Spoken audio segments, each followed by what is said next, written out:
Allez, vu que j'ai été coupée, donc dans la vidéo précédente, je recommence au niveau de l'Égypte antique. Les interactions religieuses étaient très complexes. Mais il n'y avait pas de preuves solides de conflits majeurs entre différentes communautés religieuses. Donc nous avons le polythéisme harmonieux. La religion égyptienne était un système polythéiste où de nombreuses divinités coexistaient. Les Égyptiens vénéraient divers dieux et déesses, chacun ayant des attributs spécifiques. Ils croyaient en l'harmonie de Math et en l'importance de maintenir l'équilibre dans l'univers. Ok, ici on parle bien de spiritualité. Il y a eu cette tolérance religieuse. Les Égyptiens étaient généralement tolérants envers les croyances d'autrui. Ils respectaient les dieux étrangers et les divinités locales. Par exemple, Amon, le dieu local de la fertilité, à Thèbes, est devenu une divinité suprême après l'unification de l'Égypte. Mais le christianisme en Égypte a prospéré. Et peu après la mort de Jésus-Christ, l'Égypte a été un important centre religieux où le christianisme copte a développé ses singularités. Les coptes, disciplines de cette branche du christianisme, ont créé leur propre identité religieuse, d'accord ? Donc en somme, bien des divergences théologiques aient existé. L'Égypte antique a généralement favorisé la coexistence pacifique entre différentes croyances. Ok ? Donc, on va regarder comment le christianisme a-t-il influencé l'Égypte romaine.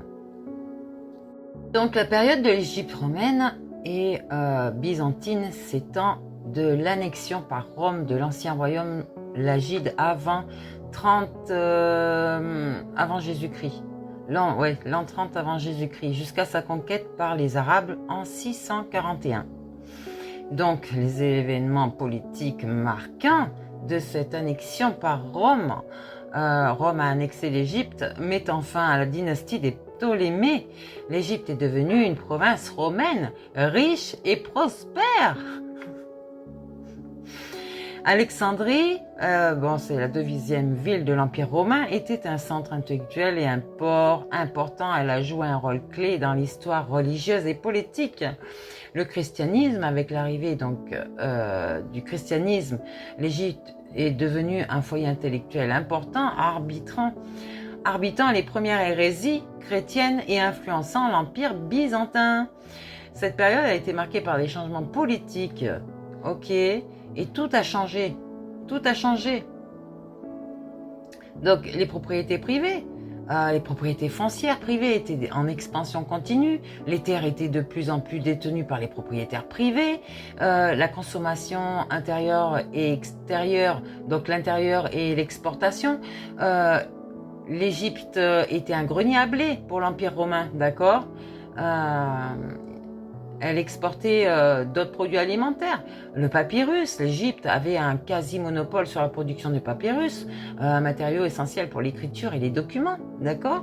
Les mines, l'artisanat et le commerce exotique. Les activités portuaires étaient diversifiées avec des mines, l'artisanat et les échanges commerciaux qui étaient variés. Et du coup, l'économie de l'Égypte romaine était dynamique et influente. Et ça, on revoit encore aujourd'hui le même problème avec l'Europe et l'Afrique. Donc voilà, j'espère que vous avez bien compris tout ça, que les religions foutent bien un peu le bordel. Religion, politique, donc l'État. Les deux là ne sont pas bons. C'est l'ego, l'argent, le pouvoir, le matériel. C'est tout. Donc, moi je veux bien les religions. Déjà, si vous écoutez bien le pape, qu'est-ce qu'il prie le pape? Qu'est-ce qu'il invoque comme Dieu? Lucifer. Pourquoi on a enlevé le latin de l'école, l'apprentissage du latin?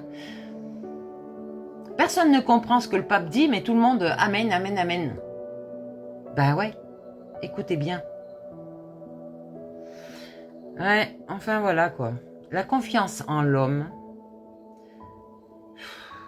attention à ce que vous voyez avec vos deux yeux. Essayez l'intuition. Essayez de rentrer au fond de vous pour que votre intuition puisse arriver. Vous savez, je vais vous dire quelque chose. J'ai fait toutes les religions, pratiquement. Non, pratiquement. Je dis des bêtises. Elles sont là pour diviser le peuple. Regardez le... Comment ça s'appelle déjà? Ça y est, j'ai perdu. J'ai perdu. À Rome, là où est le pape. Le Vatican, merci. Le Vatican. Rentrez à l'intérieur, allez le visiter. Vous allez voir, c'est une propriété, mais qui est riche. Un peu comme les témoins de Jéhovah, qui profitent des personnes qui rentrent dans le culte pour se payer de l'immobilier. Attention à vous. J'ai été dans les témoins de Jéhovah. Je n'ai pas participé à tout ce bazar. J'ai été pour m'éduquer, pour m'enseigner et voir avec mon intuition, pas avec mes deux yeux. D'accord ?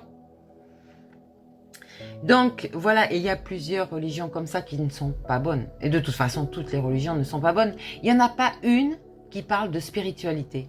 Ils parlent tous de Jéhovah, Jésus, je sais pas quoi. Mais Jésus n'est pas votre Dieu. Jésus est un maître ascensionné qui était comme moi par exemple, et comme d'autres, à vous enseigner cette parole, cette spiritualité qui n'existe plus. Comme je vous ai dit, vous avez votre libre arbitre. Mais moi, je vous conseille une chose, c'est de sortir des religions. Parce qu'elles ne sont pas saines du tout, d'accord ? C'est quelque chose de très égotique, d'accord ? C'est quelque chose qui va alimenter donc Lucifer, le porteur de lumière, mais ce côté ombre. Ce côté, comment vous dire ? Égoïste. Revenez dans la lumière et équilibrez tout ça. Ça ira mieux, vachement mieux dans votre vie, vous allez voir. Allez, je vous fais des bisous. Cette fois, on arrête avec l'enseignement. Là, on passe aux guidances.